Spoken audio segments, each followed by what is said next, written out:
C'est ça la beauté de ce salon, c'est de préserver les savoir-faire. Parce qu'une fois que c'est perdu, les savoir-faire, quand on ne sait plus concevoir des lave-vaisselle ou n'importe quel autre produit que vous pouvez voir ici, c'est terminé.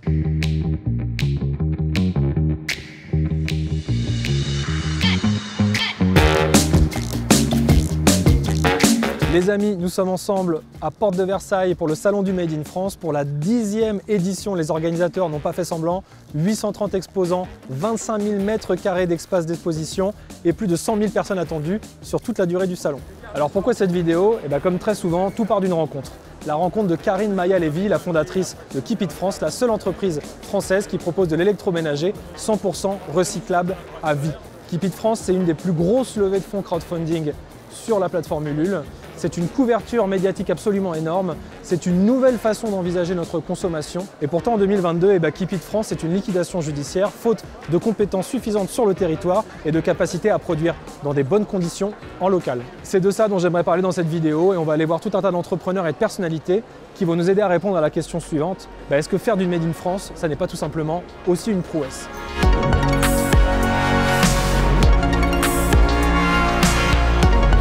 Alors l'usine elle est là-bas, ça veut dire que nous, je vais vraiment avoir besoin du plan en fait. Bonjour Maëlle, ça va? Aurélien Goyer. Quand on a compris qu'on devait fabriquer en Chine, moi j'ai mon cœur de designer qui s'est brisé en mille. Et on s'est promis que si on avait du succès, si l'Uni avait du succès, on rapatrierait à un moment donné le projet en France.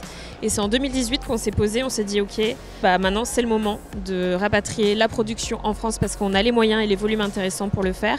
Et en plus de ça, on avait un travail d'éco-conception sur la fabrique à histoire pour aussi changer les composants, être plus responsable aussi à ce niveau-là. Donc ça a été un projet global. Parce qu'aujourd'hui, il y a ce sujet quand même, cette convergence entre le Made in France et l'écologie.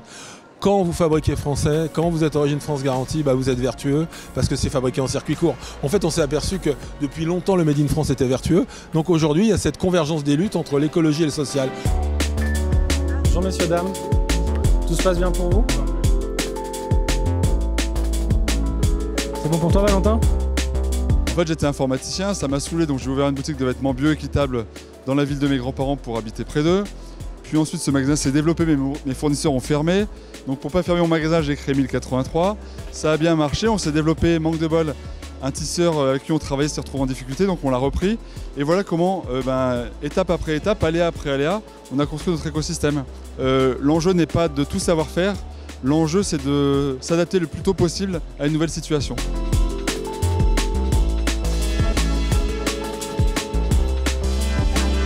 C'est là, c'est Bob. Bobby.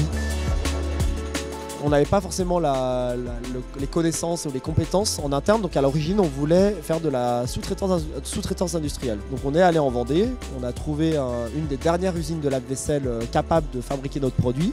Et malheureusement, lors de l'étude industrielle, cette ancienne usine a été liquidée. Et donc à ce moment-là, on s'est retrouvé un peu devant le fait accompli de se dire maintenant on va devenir des industriels. Et on a switché on passe par de la sous-traitance industrielle à on internalise toute la chaîne d'assemblage, la production, le service client, le service après-vente, la logistique. Et effectivement, c'est une prouesse, comme tout entrepreneuriat, mais dans l'industrie, en plus, il y a des sujets de compétences, il y a des sujets d'investissement beaucoup plus lourds, il y a des sujets de temps long, il y a des sujets de sex appeal pour les investisseurs qui n'est pas tout à fait au rendez-vous. C'est vrai que c'est des gros projets qui nécessitent des coûts de départ qui sont quand même très conséquents et surtout sur des projets où, comme on investit dans des machines, ça veut dire que le projet le business model doit être viable dès le début en fait pour un projet Made in France.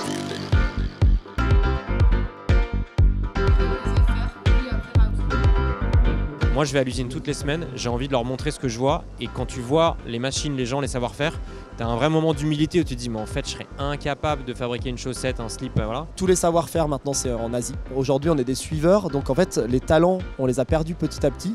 Et donc nous, notre challenge industriel, ça a été de regrouper, de retrouver tous ces talents, de les rassembler autour d'une table et de les motiver à dire c'est possible de faire du Made in France dans l'électroménager. On y va et petit à petit, on a pu innover et on a apporté un produit qui n'existait pas jusqu'à présent en France. Bon Valentin, on va t'acheter un slip. C'est quoi ta taille? On est rationnel, on a envie de soutenir des causes qui nous tiennent à cœur, mais en même temps, voilà, on est sollicité par plein de marques tout le temps. Et donc il faut absolument que nos produits ils donnent envie, ils soient beaux, ils soient bien faits. Et c'est ça qu'il faut travailler d'abord. Et parfois, peut-être quand on démarre, on a un peu tendance à oublier en se disant il suffit que je juste fasse un produit équivalent Made in France, ça va marcher. En fait, non. Le Made in France doit être pensé dès la conception. Pourquoi? Parce que si on fait du local, et c'est que par cette manière qu'on arrivera à battre les Chinois, c'est de faire de l'industrie servicielle.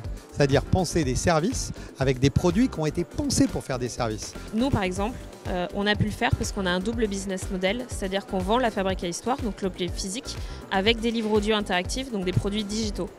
Et c'est ce double business model qui nous a permis en fait, d'être équilibré sur le fait que en fait, si le prix de fabrication est plus élevé, on a quand même le deuxième, les ventes des produits digitaux qui viennent équilibrer tout ça. Ah, c'est trop bien, ça doit être hyper agréable à porter. Ouais, c'est super.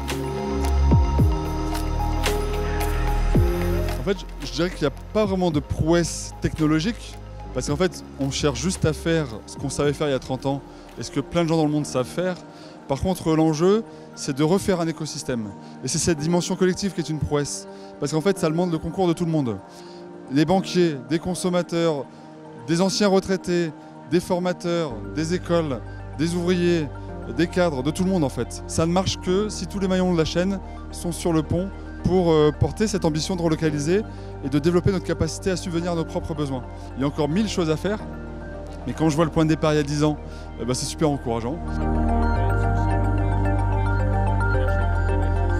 Comme vous l'aurez constaté, le Made in France, c'est bien plus qu'une certification, c'est une aventure humaine, de l'innovation, un nouveau rapport à notre consommation et des prouesses techniques parfois. C'est aussi contribuer à l'émergence de compétences en local, de redistribuer la valeur avec différentes formes de circularité. Entre hasard et nécessité, ces entrepreneuses et entrepreneurs tombent dans une industrie qu'ils n'avaient parfois même jamais rencontrée, s'en saisissant comme un levier économique, social et environnemental. C'est ça le Made in France, et franchement, c'est magnifique.